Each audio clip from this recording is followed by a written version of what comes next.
Hi guys, and welcome back to Honey We're Home. I am Caroline Crawford Patterson. And I'm Nicole Pellegrino. And we are so excited for today's episode.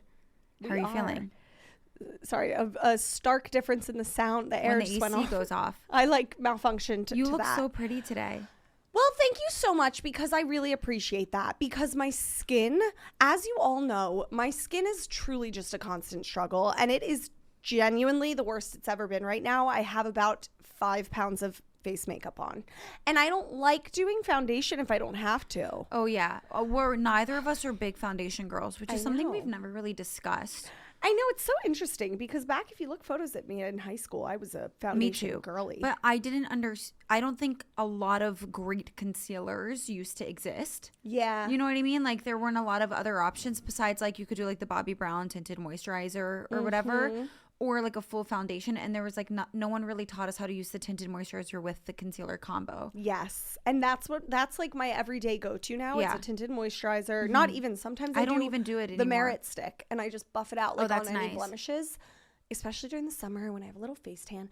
But this week, Yeah. I'm just, after the family weekends, the Labor Day weekend, I was eating like a 12-year-old who had just escaped from preschool. Yeah, I really, that made no sense, but I'm eating like a dairy gluten whore. Oh yeah, you've been eating a lot of gluten. And dairy. And I have not. And you know, I downloaded the Day Sense app for gluten because I felt like it would help me get more excited about like how long I've done without gluten. And I think I'm almost at like 5 weeks, which I'm excited about. Well, so but now I'm like, because I can see it as a I'm tracker, jealous.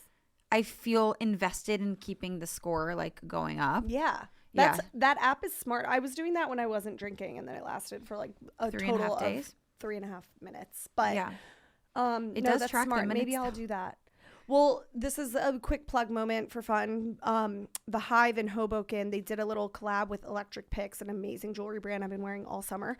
And they sent me. Didn't we say we would like to have her on Ladies Who Lunch? Oh, we want to have MJ Yeah. on one of the founders. Yeah.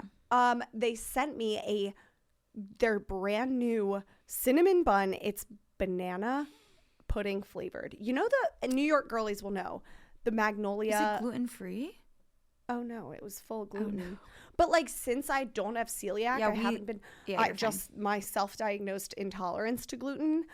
When you put a banana pudding flavored cinnamon bun in front of me, what am I supposed to do? Okay, speaking of, Nikki won Friend of the Week because I woke up on my birthday on Monday. That was my birthday, I think. Yes. Okay, I woke up.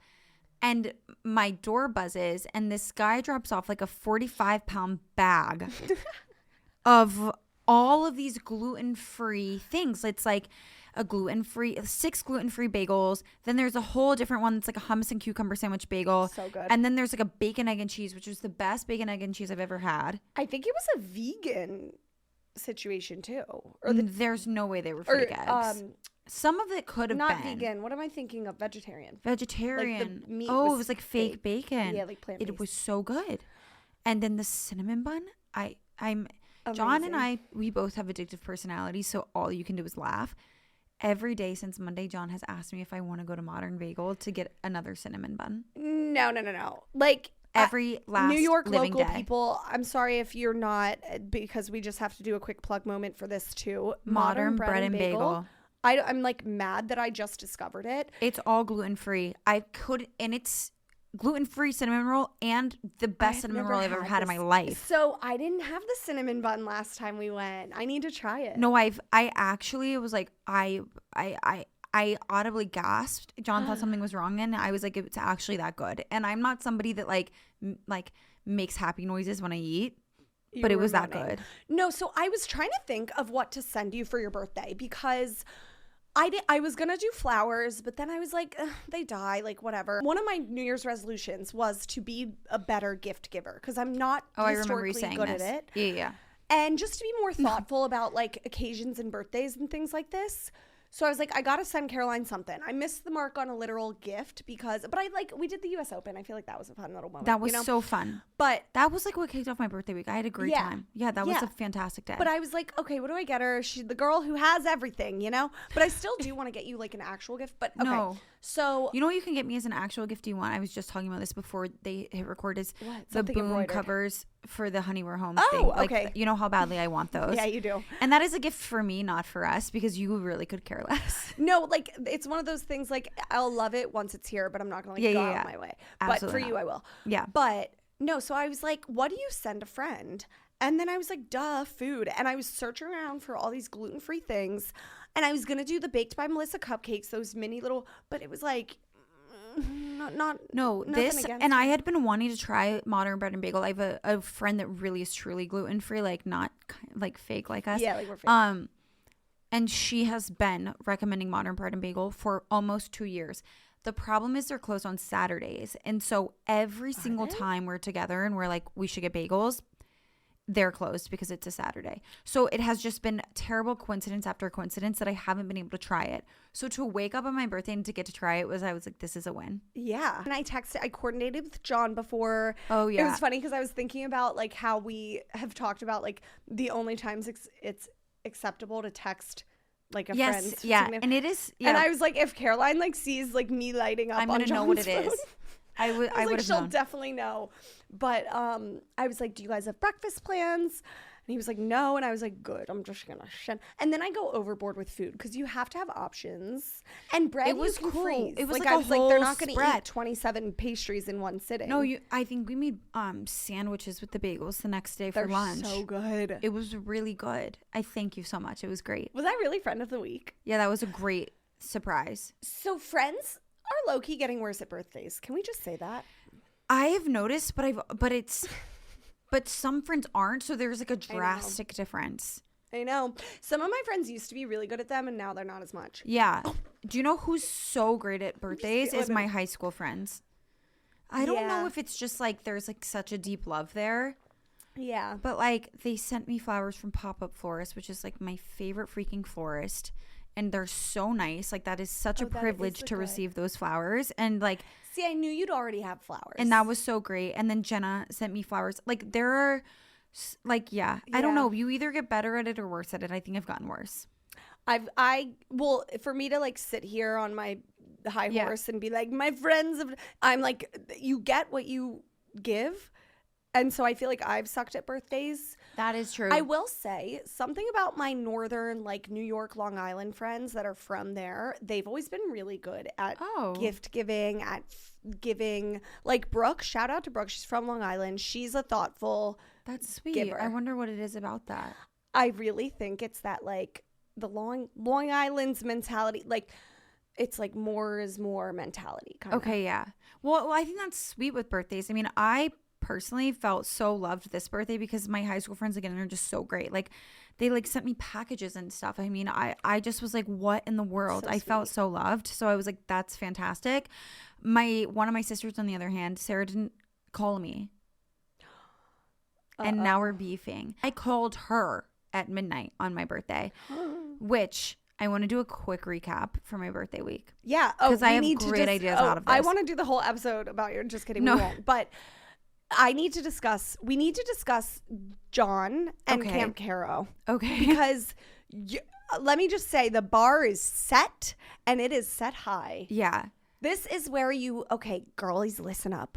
This is where you take the podcast, you turn the volume up all the way. Yeah. And you put the phone that you're listening to us on loudly in the kitchen, the living room, the main area, the den for your significant other to hear. Yeah, okay. Ready?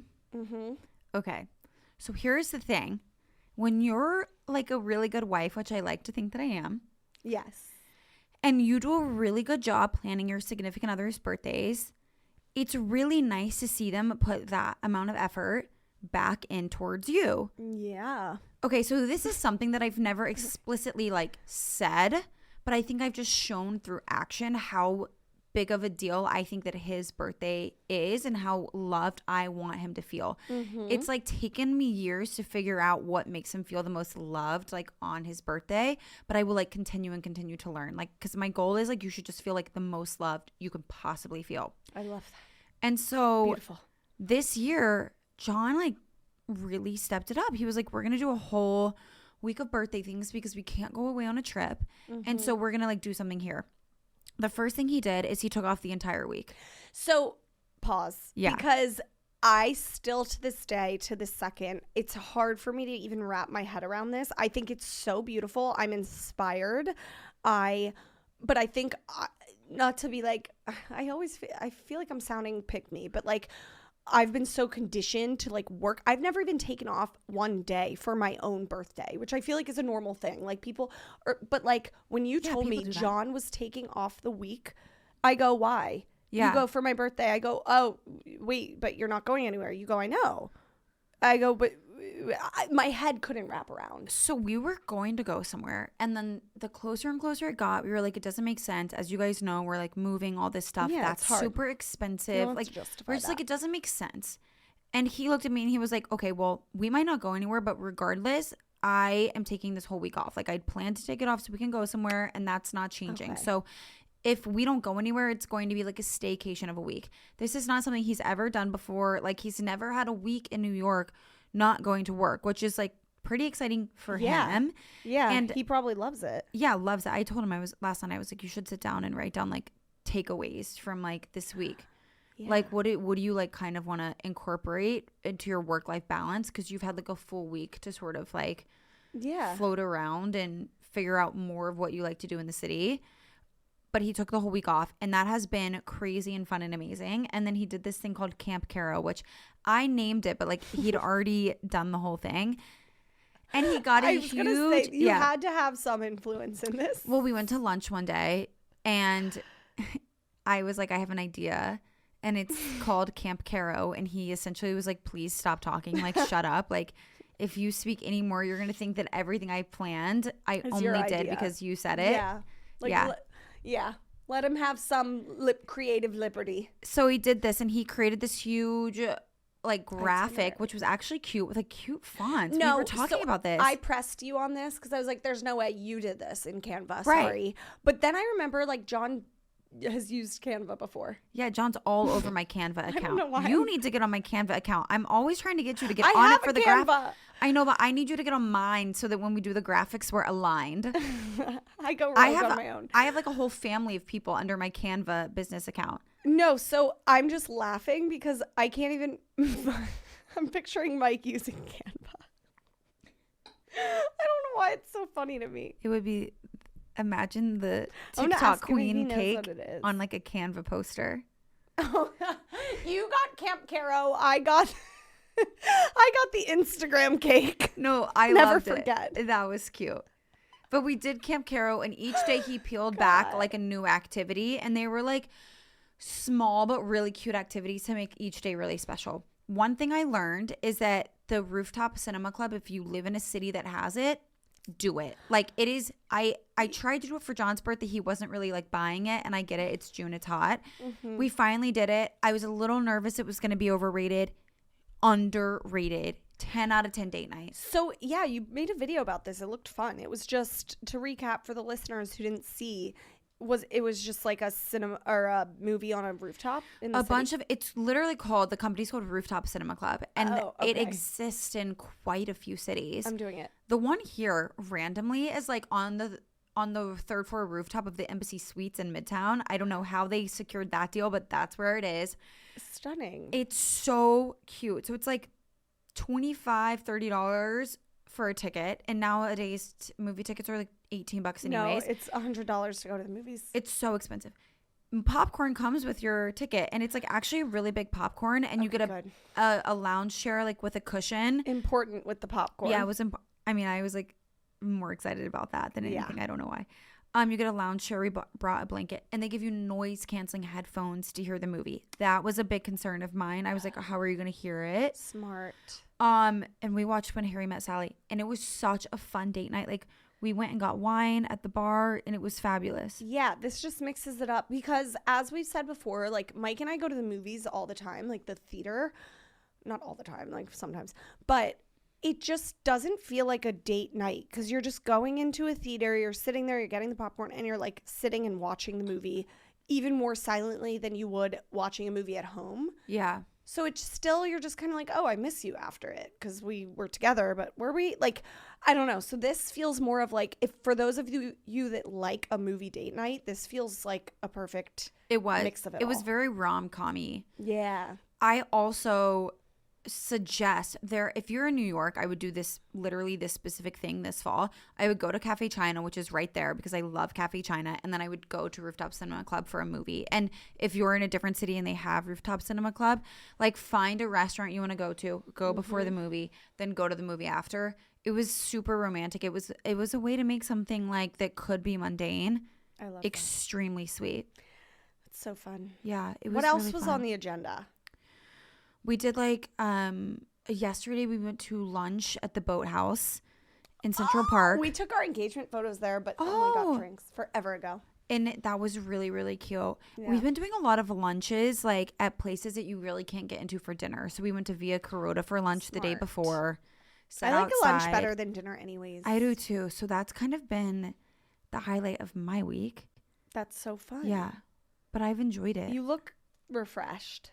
I and think glowing. I think I look younger. Yeah, you do. I look like I told I've aged you I was going to go 17 backwards. years. No, you don't.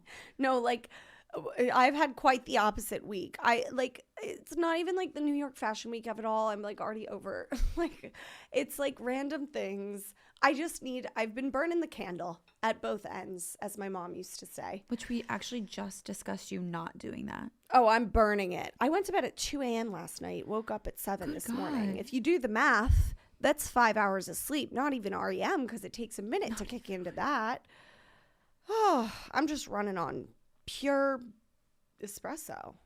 And I look tired. You don't look tired. Well, I wonder why the skin. Well, because at the event I was just at, there was a makeup touch-up lady, and I sat right down in that chair. Yeah, you were like, please. I said, I got to record. Touch it up. Please do. So, yeah. But you don't look old at all.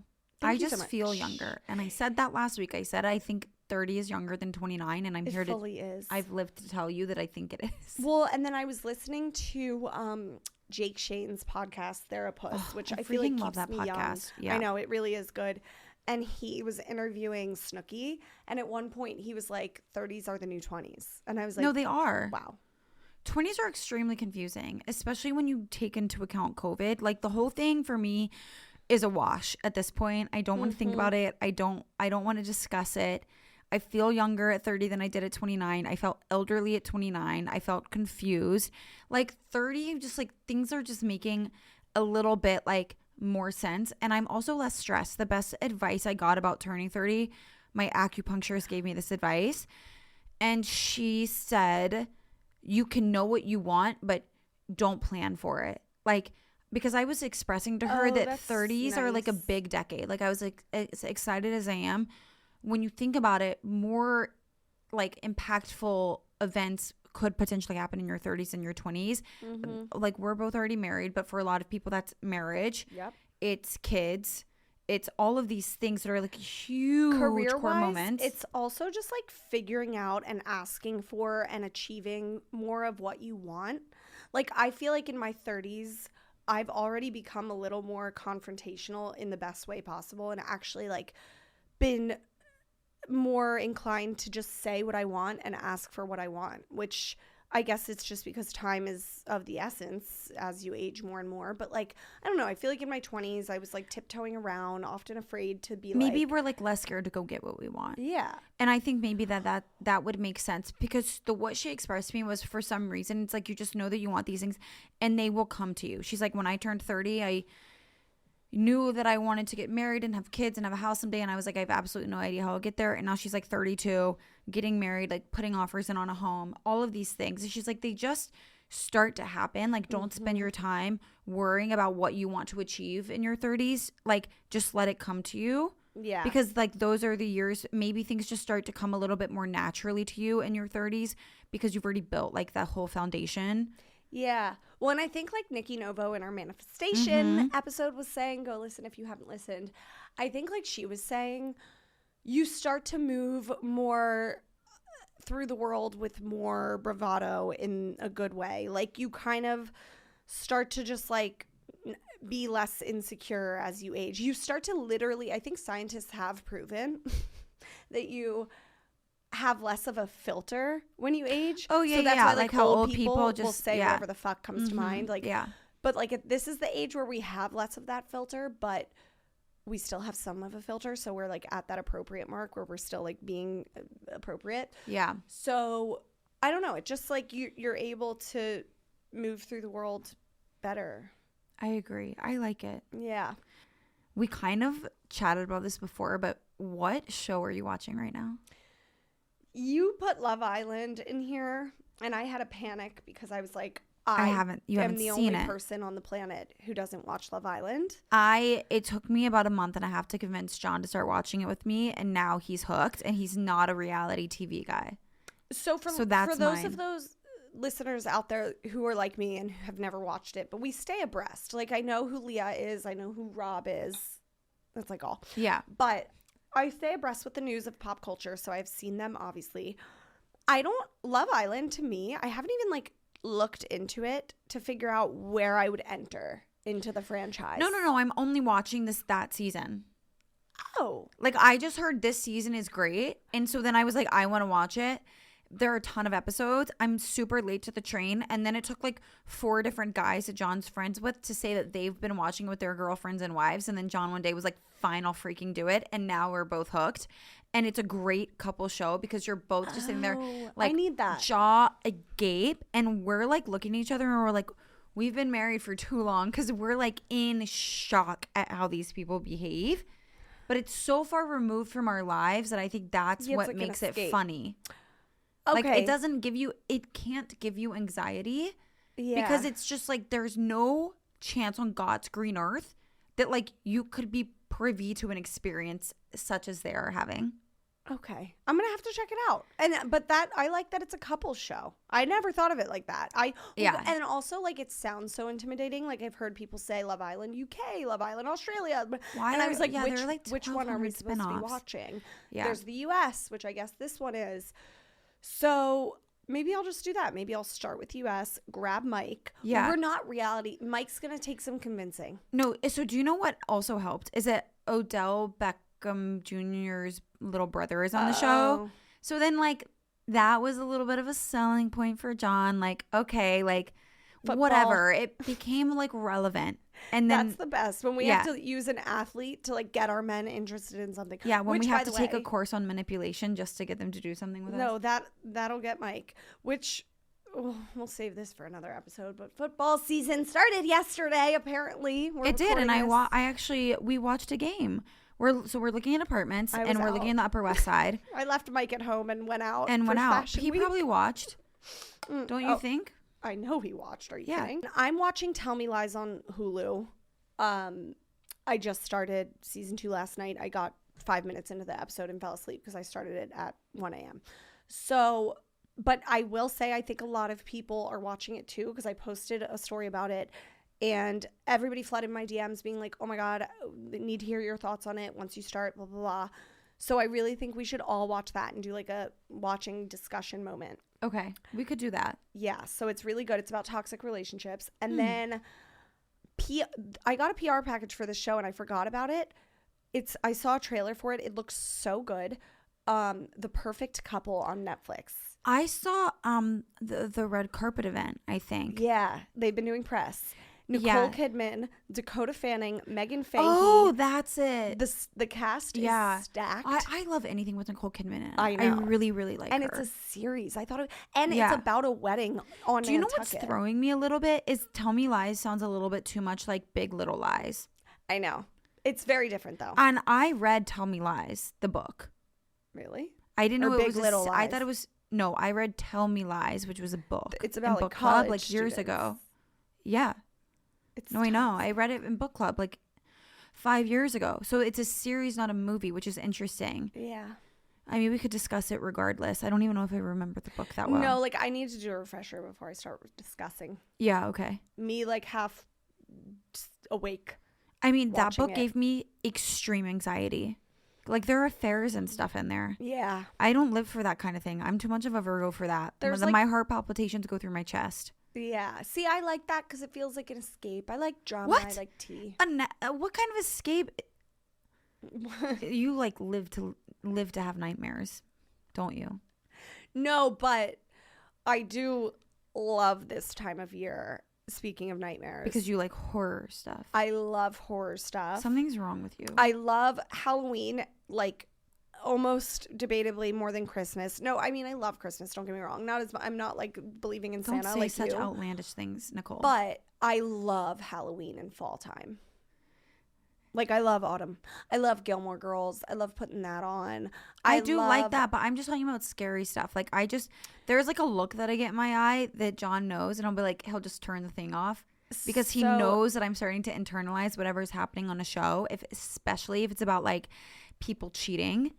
Like I just like I'll start like twitching at some point, and he's like, we're done. Like I get so anxious watching that. That does not bring me peace, joy, happiness, and love. Oh, it does to me because it's just like you said with Love Island, like far from life. So you're like, oh, I like to watch other people. Oh, but sometimes back stuff to is back too to real. horror because Yeah.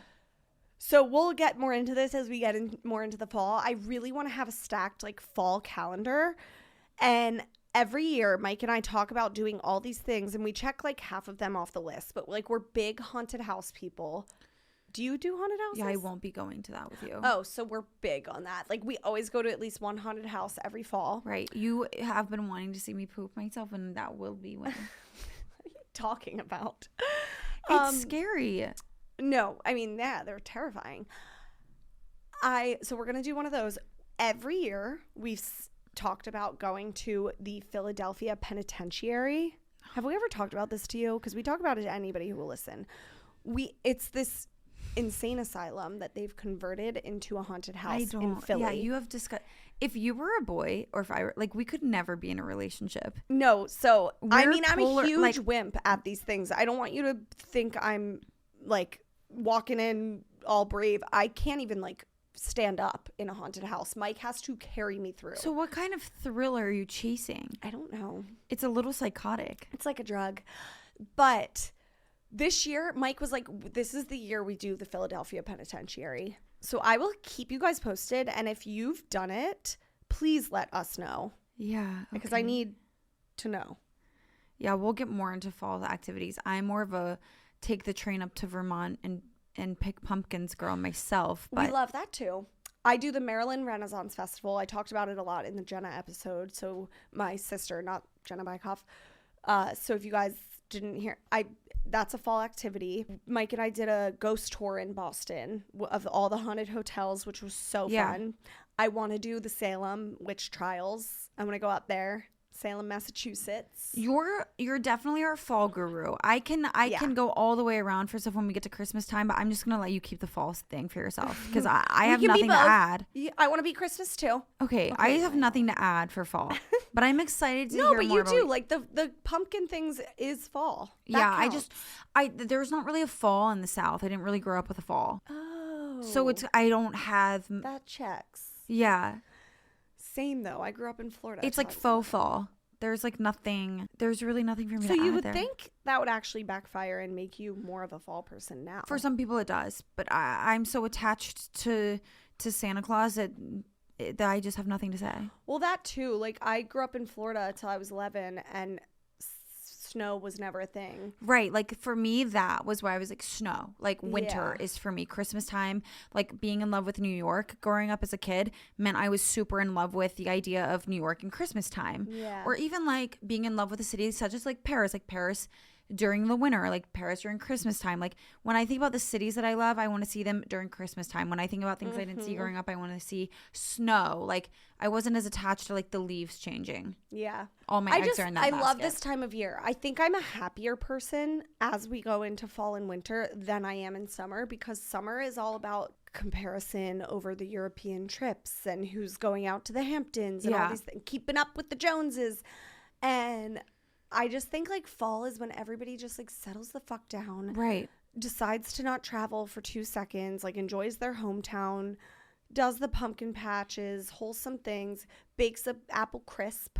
And so I would love for us to do a whole fall episode. Fall activities, fall watch list, TV, show, movies. That's good. And fall recipes.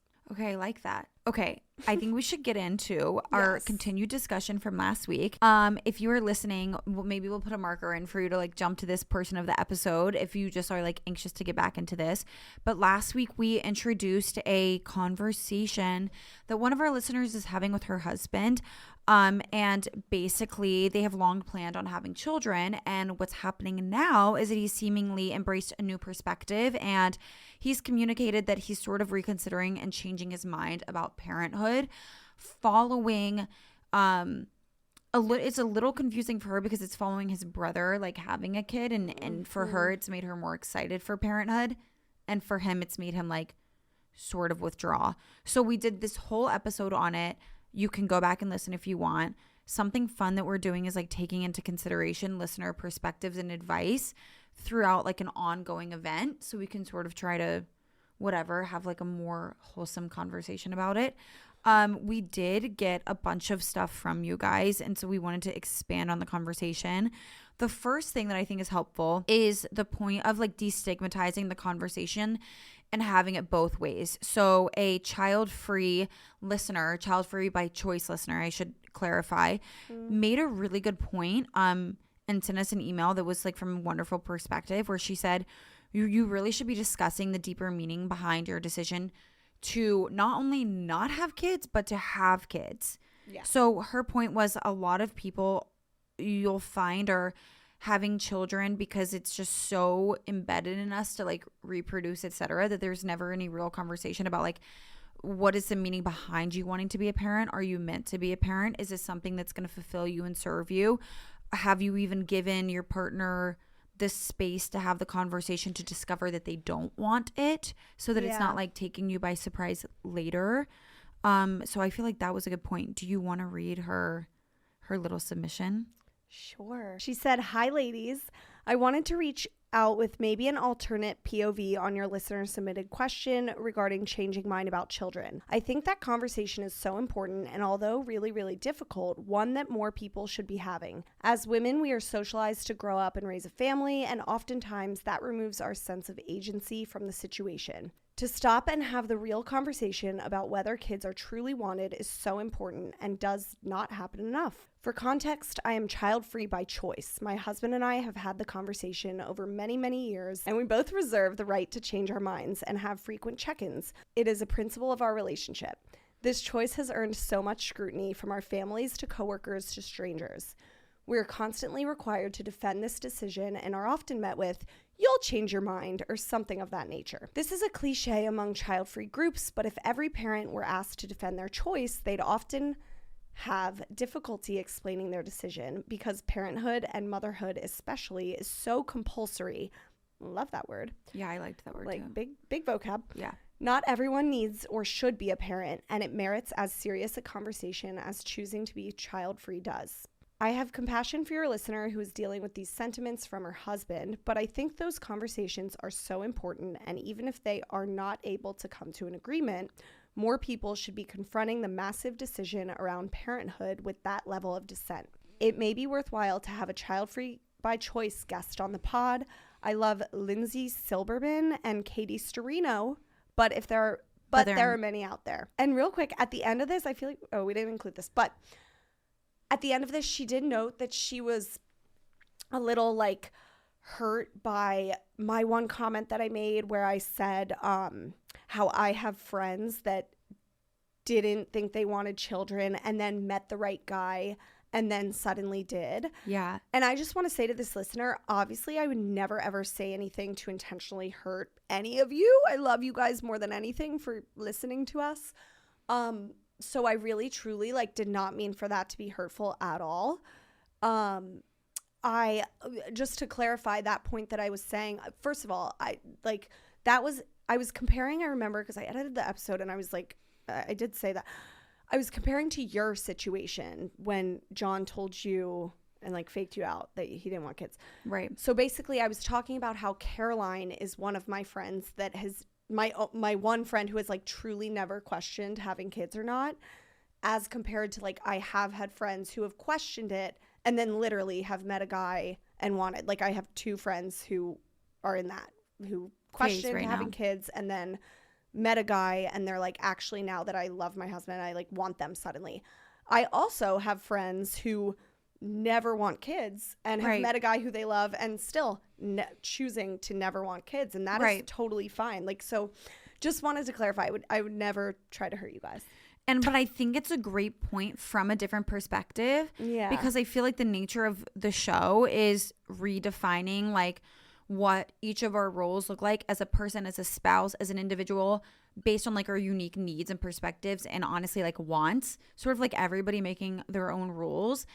It's so empowering. So like with that comes a lot of women that are so much more self-aware and intuitive on what they want and feel empowered and strong enough to stand up and say like, this is not something that I want. I don't want to be a parent, and it doesn't take away from like my womanhood at all. Yeah. And then finding that communication like she has with a partner where they can be so honest with each other and give the safe space to have the conversation. And so I did look at both of those women, and they would be really fun to have on the show. They're both so unironically like founders of these really cool companies. Yeah. So like so successful. I'm sure like they would be fun and great to talk about, you know, like everything with. But it is a really interesting thing to say like, why aren't we having this conversation? So like, why are we like made to prove why we don't want kids Yeah. to a partner or a spouse, but you're not ever sitting down to prove why you Do want them. do want them? That is such a good point. And I mean, it's so fucking annoying. I feel her pain in some way. Like you'll change your mind. Like I just know from being It's kind 31, of degrading. already getting married. I have friends of, or, you know, parents' friends. It's usually the older generations and stuff, family, aunts, uncles, whoever, who literally have like texted me and been like, when are you and Mike starting? And you're like, oh my God, what if we never wanted to start, which we do, but I'm like, just everybody, whoa. Like it is, and so I can't imagine It's assumed that you're going to do it unless Yeah. communicated otherwise. We don't go into this with like neutral ground. Like Yeah. there's no letting someone communicate, you know, one way or the other, you know, that we've decided to or not to. It just assumes you're going to unless you prove otherwise. And admittedly, I feel guilty and bad because for my friends that are child free by choice, when they first told me this like years ago, my first inclination, I was like, wait, no, why? You'd be such a good mom though. Like, come on. Like I made them justify.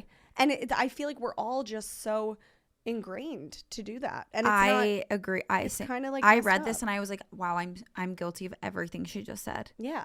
And I still to this day, like when people I meet say they don't want kids, I did this recently to someone. Don't you go like, I'm like, why? In the nicest way possible. I was like, but you'd be such a good mom if you ever do. And I don't know, that probably And I'm like, now I'm rethinking this. I'm like, that's just not like, we should refrain. yeah. Because when someone says to me, oh, we're trying for kids, I don't say why. Yeah. Yeah. And if I'm not comfortable saying why to you trying for kids, then I really shouldn't be comfortable saying why to you not trying for kids. Yeah. Like, Like I it's- feel for this listener because that must get so annoying having to like justify it left and right. But it's funny because when you do justify it, like when my friend who's child free by choice justified it to me when I was like, but why? It made so much sense. She was like, I just remember her saying, like, she was like, I don't want to change my life. I like my life the way it is. I want to be able to do what I want to be able to do without having children. Like, I was And like, then that there's makes this sense. conversation about that I see online all the time, and I don't have any input on it. I just see this conversation a lot about how like some people aren't meant like to be parents. And I've noticed this is a conversation that typically happens surrounding people who are already parents, and maybe like something has happened along the lines of like them realizing that like maybe they they shouldn't have been. And then sometimes I see the conversation from the child side. I'm not in a position to have had kids to be able to say that about myself yet, or to have been a child that has gone through something that would also make me question that. So I've really no grounds to speak on it, other than the fact that like I have noticed that as a conversation, and her email has like sort of enlightened me to say, why are we only having that conversation with ourselves after we've already had children? Yeah, I don't know, it's tough because I feel like we'll be able to advise better on these things when we do have our own children, to be able to like think back on that process of like going through it. So the next input that we got, which I think is pretty relevant to, you know, the predicament that our listener is in, is sort of surrounding the fear of imminent change, which is driving, you know, the current situation, and about like giving your partner a safe space.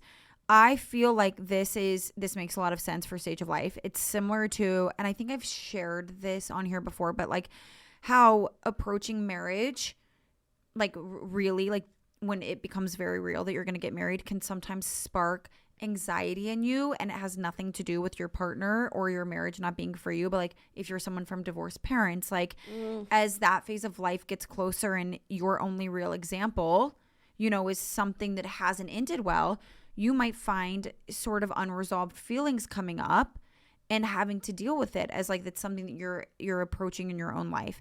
And I felt like it's interesting to see that could also be some like a sentiment that's taken into this phase of life as well. Like it's almost like following us. But this listener said, I listened to this week's episode in the segment about wanting kids changing your mind, and it resonated with me a lot. I've been married almost a year, but with my husband for over 7, and we've always had conversations about kids since the start. We both said we wanted them 100%. Over the past 3 years while planning our wedding and post-wedding, we have both had moments where we turn to each other and say we're unsure about kids. Sometimes we both have felt it, other times just one. We talked it out a lot, and I think that we are just nervous as it becomes more of a reality that we could be heading into that phase of life soon and what it entails.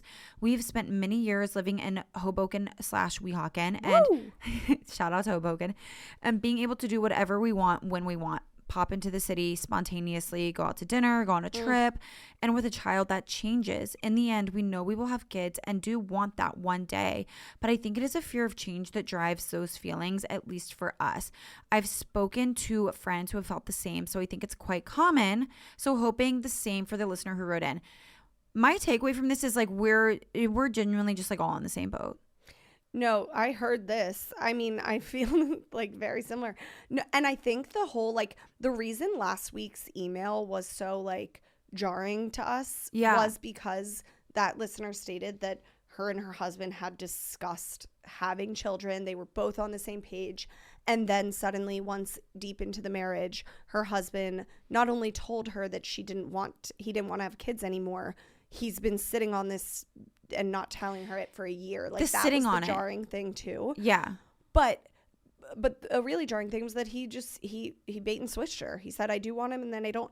This is completely different. Like the fact that her and her husband, I think this is actually a really common scenario. Like I think a lot of couples are on the same page about not really being sure, and they look at each other and say like, let's just see how it goes. And then they get into their marriage and one of them might want kids, one of them might not.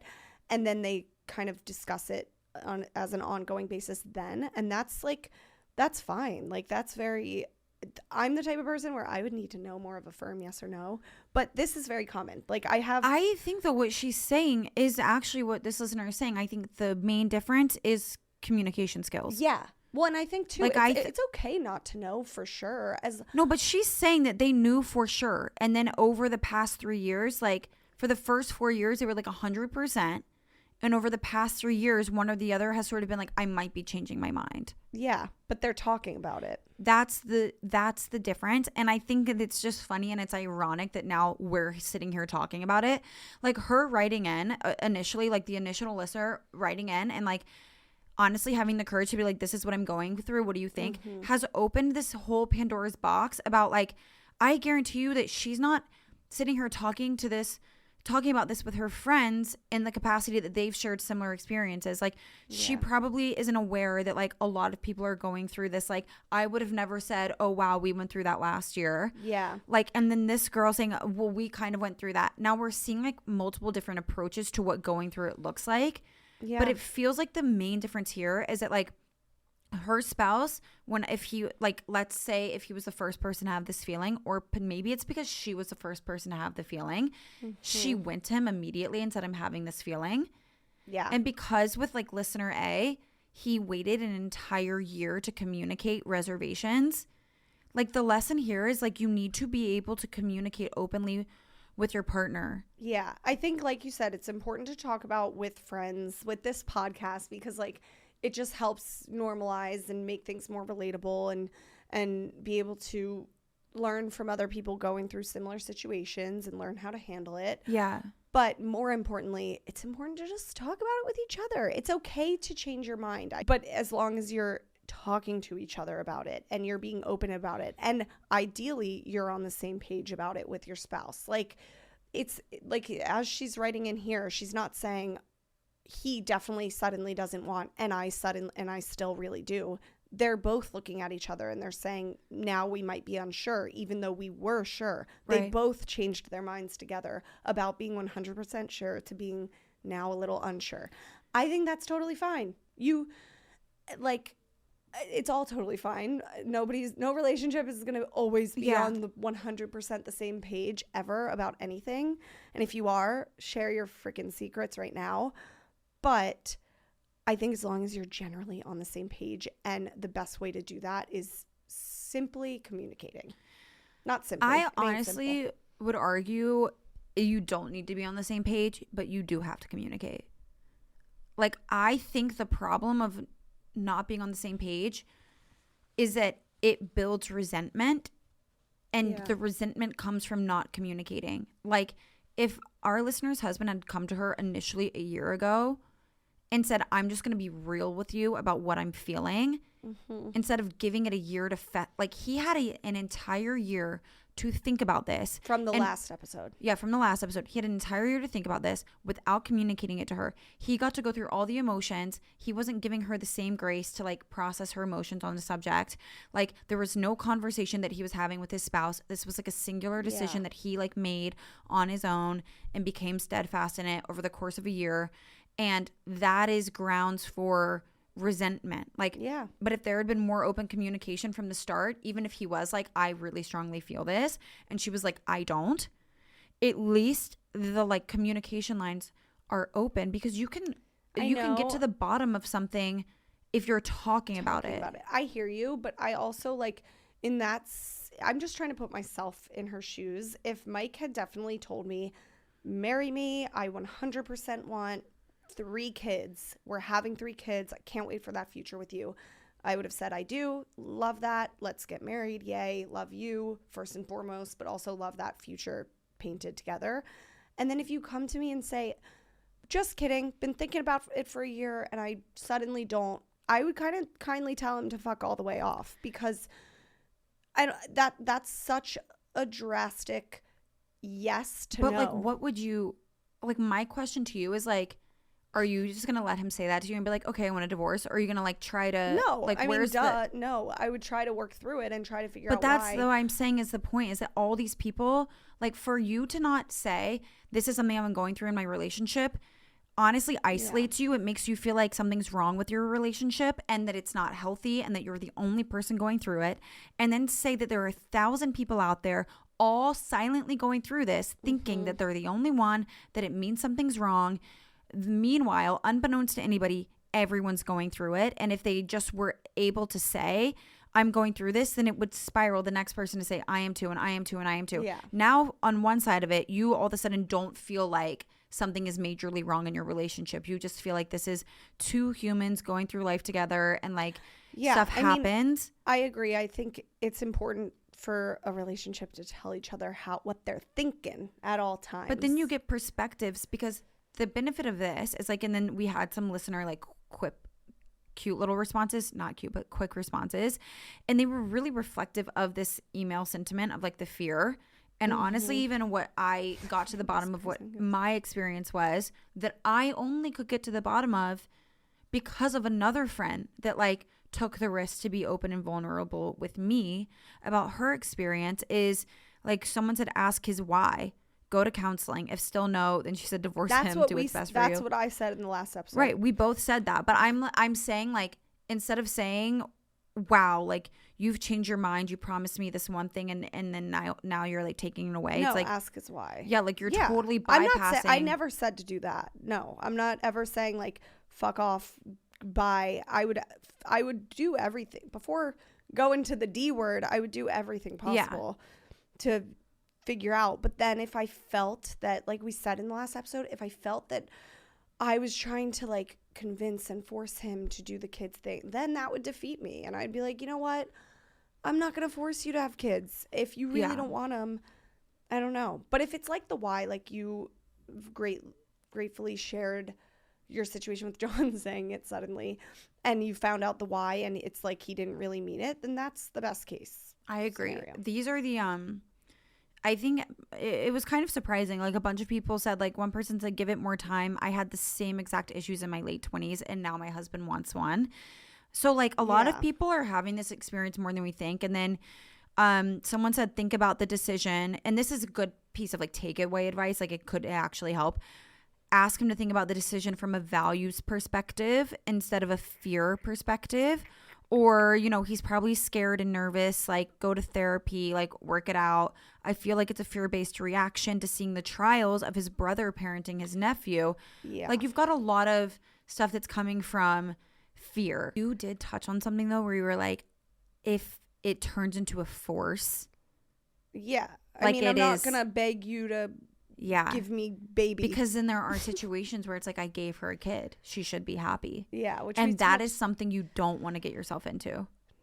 And it brings us to an email we got that is genuinely about changing your mind about marriage. And it's on the same sentiment of forcing someone into a decision and what to do when you really love that person. But this is what the relationship has become. And that is, it is a beautiful segue into this, because it is showing kind of what two people genuinely ending up on different pages looks like as the relationship progresses, and how it plays out, and how it can be like extremely sickening. I'm not sure if you'd cover this, as most of the readers are probably married, but I started dating my partner when I was 22, and on our first date we discussed marriage and kids. Along the years we have discussed marriage, and he has said what he would like at our wedding. He's even said he's cried at other weddings picturing me walking down the aisle. We also bought our flat 2 years ago. So when we were 26, we were in a mortgage together. We have now been together for just about 6 years, and last year around November, when I asked about marriage, he said he didn't want to get married. Now that the time has come about, he is no longer sure. His parents are divorced, and he has quite a lot of trauma around it, especially as he thinks it makes a relationship worse, quote unquote, his words. I gave him an ultimatum. So now we're kind of seeing how this like plays out when people are not on the same page. I know not healthy, and he did buy a ring. However, he still hasn't done it and is still unsure. He's come close to it, but I've also not been easy about it. When he has come close to doing it, I tend to sabotage it because I've resented him and I have been upset about this situation. I've made him feel like the proposal won't be good or the ring won't be good, even though I don't care at this point. Although I've apologized repeatedly and have said we can just jump in no matter how it happens, he's now unsure and has said no matter how much he loves me, he can't just do this huge thing for me. He needs to want this for himself, and he just doesn't know if he wants it. Again, his words. As it's been a year of this back and forth, he says he feels the relationship is too conditional and nothing will be good enough. So why would he commit to this turmoil long term? We're currently not talking about it and are giving it a couple months just to see how we get along and if he changes his mind. However, as a 28-year-old woman who does want kids and marriage, it cannot wait around forever. What do I do? Yeah, so let me clarify before we even get into this. Not getting married is totally fine. That is not getting married by choice. I'm all for that. Same with the child free by choice thing. All for that. Plenty of friends who just are like, marriage ain't for me. And that is totally cool. For us, I guess it is because we're married. This guy is I'm sorry to take a hard stance like this. He's pissing me the fuck off. But also, we don't know the full extent of the relationship. He's clearly feeling hesitation that he, I guess, wasn't feeling earlier when he was telling you he's so excited for the wedding and picturing you walk down the aisle, all this stuff. But I get the divorced parents things. I get that more than anybody, you know, having trauma around that, not wanting to rush into anything. But this guy is flip-flopping, and now he's just being he's gaslighting her. He's being gaslit. He's being mean too. Like, I don't like the whole like doing this for you. Like that I would punch him. And now our relationship is like conditional, and like you've made it terrible, so now I just can't take this turmoil for the... Yeah, you know honey, you ain't done anything. Do you know what I'm feeling right now that's actually kind of frustrating? And I'm realizing this as we're embracing more and more stories. At first, I was like, wow, this is what it looks like to really grow with another person. Like, you hit rocky stuff, people change their mind, people change. Normal. This is all expected in life. At first, I was like, wow, like this is like the real stuff. Actually, though, now I'm like, this is so frustrating that every encounter that we've come across thus far, I'm like, I could tell you that I've had the same experience, but I handled it. Like, why are women so in charge of men's emotional intelligence or lack thereof? There is absolutely nothing he has said right there that women have not also experienced, but they haven't looked at their partner. And, or for the most part, I don't want to put everyone in a bucket, but for the most part, we're not looking at our partner and gaslighting them as to why I can't do this for you. Right. We're like going to therapy. Men, maybe like think before you speak sometimes. Right. Like, why are we in charge of your emotional intelligence? Okay. You're freaking out about having a kid. Now I've got to go talk to all my friends about this and a therapist about this and 1,100 million people online just to like feel reassured in the sentiment and have people chime in and be like, okay, but this is what I found with my guy is that it was fear and all these things. And like, and then we wonder why women are often stressed out. Like, we have to jump through hoops to like deal with your emotions. You saw the thing while you get to sit and watch like football and play video games. You saw the thing that said that husbands stress women out 40 times more than their children. Yeah. Like that like, so now I'm reading this email and I'm like, here we go again. You have, and it's so clear to me that whatever your issue is with marriage is probably just a trauma response. Mm-hmm. How are you so unemotionally intelligent that you can't sit down and dedicate yourself to becoming self-aware enough to figure it out? Then make a decision, because what you're doing now is putting something that's 100% on you on her. And I hate to say this, but like you the listener who wrote in this email, forcing this guy into a marriage right now is not going to help. It's actually going to make things worse. I think you guys have a lot of work to do on this relationship. More importantly, he has a lot of work to do because he's behaving like an asshole. Well, she's beating herself up, which is the part that makes me feel like she got gaslit, because she said, I gave the ultimatum. I know it's not healthy. I get it, and it probably isn't healthy, and maybe she is really stressed, but I totally understand. Like, I don't want someone to do something for me when they don't want to do it, and I also like don't want to have any woman be made to feel like someone proposing to them is this great big favor that a guy is doing for a girl. Right, like that takes the fun out of everything. And him making her feel like if he ever did it, it would be for her in the first place is wrong, especially when you spent 6 years of your relationship talking about marriage, making the steps, buying a home together, just to turn, like, are you so cowardly that you would rather gaslight your partner than ask yourself, why do I feel this way? Yeah. It's honestly like a huge red flag that he's saying these things that he's even saying because they're hurtful. He's being hurtful. He's being mean. Like, at the end of the day, do you even want to... This sounds so harsh, and we don't know the full situation, so please don't make any harsh, rash decisions based on what we're saying. But at the end of the day, I'd be like, I don't know if I want to marry you anymore. Like, I don't... This is hurtful. Like what a hard decision to make those 6 years into a relationship, or even to the listener that's married into your marriage. Like, I can't imagine having to make that decision to leave, though. Yeah, no, and I'm not telling you guys to just no, but I honestly think that I'm with you. I'm just I feel bad because I can't imagine having to make that decision. Yeah, like fact of the matter is, like you said, I love that. That's a soundbite right there, is that you proposing to me is not you doing me a favor. Like that, let's get one thing straight. I know traditionally it's the man who picks out the ring, buys the ring. Yes, are we thankful? Are we grateful? Are we blessed? Sure.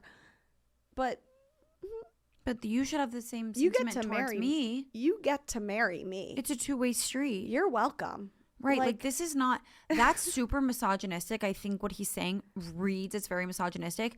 I feel very bad for her because I feel like this is probably the majority of their relationship was probably not like this. And now she feels like they're in a slump that they have to get through.